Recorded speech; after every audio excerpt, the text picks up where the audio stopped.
Hello adventurers, and welcome back to my channel. Today we're back in the van and we're off to go to check out a few different places. Now today's adventure is going to be a little bit different. It's going to be a bit somber and there's going to be some facts in here that are a little bit heavy, but at the same time I really wanted to tell this story because this is a story that actually has impacted myself as well as others in our area in a pretty significant way. Let me explain this story to you as we go over toward Montague. Now today's story is the story of Heather Rich. Heather Rich, for those who are unaware, is a girl who grew up just across the border in Oklahoma in a little town called Waurika. Now, I've done lots of adventures around the Waurika area because they have a really nice lake.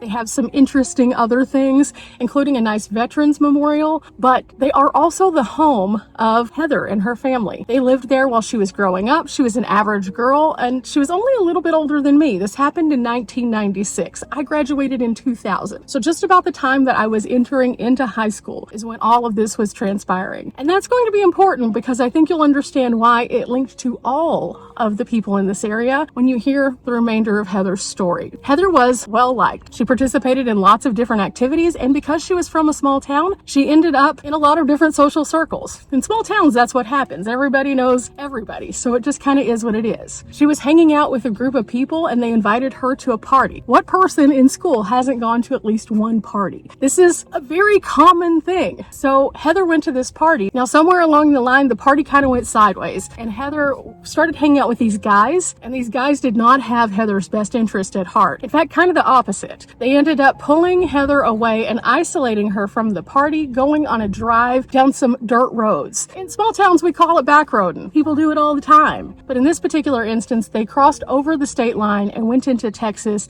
and that is where something really tragic happened. Now, to set the scene, I've been out to the place where this happened, and if you were to go out there today, it's just an average bridge. It's just an average area that feeds into the Red River. It doesn't look like anything super substantial.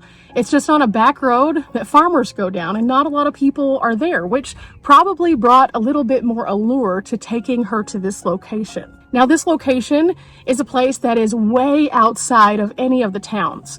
And so most people would just assume that it's just another place. However, at this point, they decided to dispose of Heather's body over a bridge. And that bridge, again, fed into the Red River, so that I'm sure they assumed that she would just be washed out to the river and never seen again. However, unfortunately, not long after her disappearance, a farmer and his granddaughter was driving down this particular road, and the granddaughter spotted something in the water that didn't look normal and said something, and they hopped out and found it to be Heather. And so from that point on, it was an investigation to find out what happened to Heather and why she ended up in Texas as opposed to Oklahoma, who had been with her, what had transpired to get her from point A to point B, and ultimately, because it was in Montague County, a trial was held. A trial which took us to the Montague County Courthouse. The Montague County Courthouse has been known for a few different things. One, the Henry Lee Lucas trial, and this, the Heather Rich trial.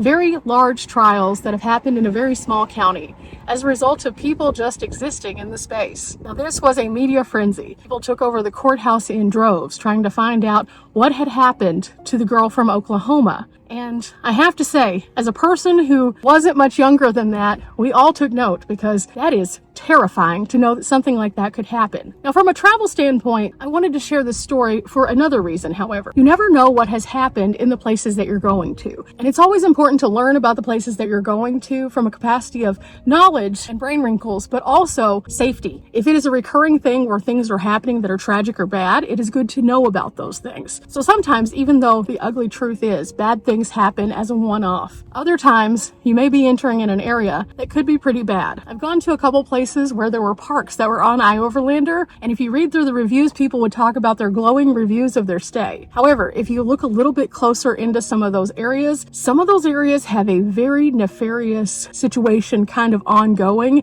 that might not make you feel as at ease. So this is why I wanted to share this particular story because, again, people go fishing off that bridge all the time now. They go magnet fishing. They go go regular fishing. And at one point, this was a place that something really tragic happened. So today we're going to be going over and checking out the courthouse, and you could already see the bridge itself. The bridge is a tragic moment to go to. There's spray paint on the bridge honoring Heather's legacy in her honor, in her memory, and ultimately it was another life that was taken way too soon. But as we kind of go through this story a little bit more and we get to the courthouse, I'll tell you what the end result was. But again, I wanted to share this with you because it is something that kind of triggers a few things within us all. And because this was something that impacted how I personally received information at a young age, I think that it's something that we could all take a moment to look on at. A lot of times we would like to think that others have our best interest at heart, but they don't. So we have to make sure that we proactively prepare and take care of ourselves. And despite the fact that we might know people, we might not know those people. So with that said, let's go to the courthouse.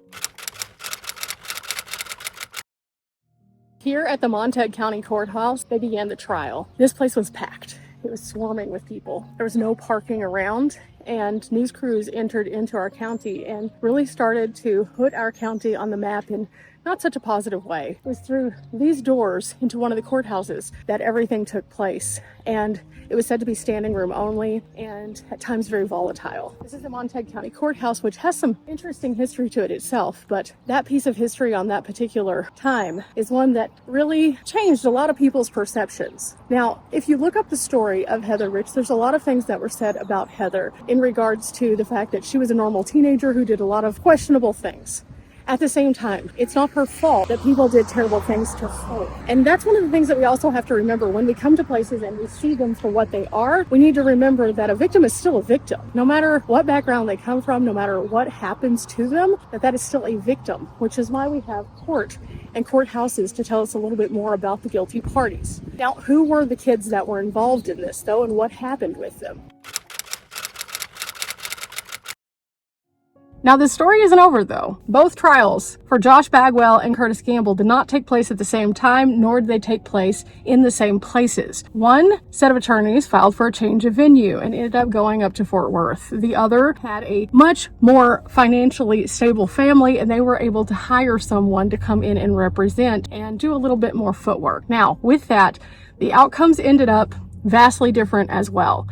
A lot of times we look at what happened to the bad guys, and the bad guys did the bad thing, and ultimately their lives are the ones who have altered the path of so many, were ultimately convicted of their crimes. They were also eligible for parole at some point. And I think that that is such a disservice based on the brutality of this particular situation. Again, this situation caused a stir of fear amongst so many, not just in our county, but in the other counties, because these were just regular old boys, people who were affiliated with lots of other people, people who were friends. And while there were some questionable behaviors, a lot of people, again, victim blamed Heather for being the problem. As the victim of a crime, we should, again, never blame the victim. It doesn't matter what they're doing, what they have or have not said. The fact of the matter is they aren't the ones who ended their lives. In this particular situation, the boys that mainly were charged were the polar opposites of one another, but closely aligned as a result of living in a small town. And that just goes to show that it doesn't matter where you come from, who you grow up with, what kind of influences you have, things can happen. And so I wanted to come out and share these locations with you to kind of give you a heads up. Again, sometimes we don't know the full story of the places that we go or how they could impact us. This beautiful historic courthouse has served many purposes. It has brought in different kinds of trials, different kinds of people. It has served its community in a variety of different capacities. And more recently, it has been renovated so it could show off a little bit more of the history with the Chisholm Trail and with the 150th.